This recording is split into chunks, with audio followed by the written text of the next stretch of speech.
për gatishmërinë operacionale në përgatitje të sezonit të zjarreve kemi 3 elemente. E para njëherë fuqizimi i flotës toksore. Kemi një kontratë në zbatime sipër përmes Kajos dhe Timak Defense për prodhimin e mjeteve të emergjencave civile dhe mjeteve të specializuara kryesisht për zonat malore pyjore.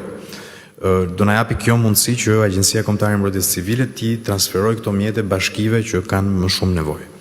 Dhe në këtë mënyrë ne fillojmë ato që kemi thënë për rinovimin e flotës kombëtare.